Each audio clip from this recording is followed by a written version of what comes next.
Ako si Huli, anak ni Kabesang Tales, na apo ni Tandang Selo, at kasintahan ko si Basilio. Bakit ganito ang aking buhay? Walang araw na hindi ko naiisip ang aking pamilya, ang aking ama na si Tata Selo, at ang aming mga pangarap. Paano ba kami makakaahon sa kahirapan?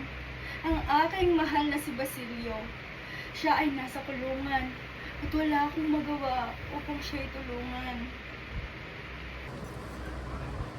Pilit kong magtrabaho, magtitiis, at magdasal.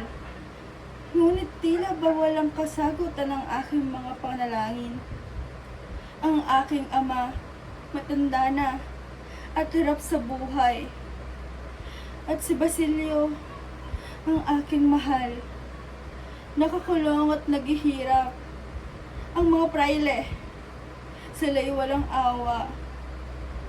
Ang katarungan tila ba'y malayo sa aming mahirap. Ang bawat araw ay tila ba'y isang pagsubok. Ang bawat hakbang, puno ng takot at pangamba. Ngunit kailangan kong magpakatatag para sa aking ama, para kay Basilio, at para sa aming kinabukasan. Panginoon, gabayan mo po ako. Bigyan mo po ako ng lakas upang mapalampasan ang mga pagsubok na ito. Hindi ko alam kung hanggang kailan ko po kaya. Ngunit alam kong kailangan kong ipagpatuloy ang laban. Hindi ako susuko. Hanggang may pag-asa. Hanggang may pag-ibig. Patuloy akong lalaban. Para sa aking pamilya. Para sa aking mahal na si Basilio.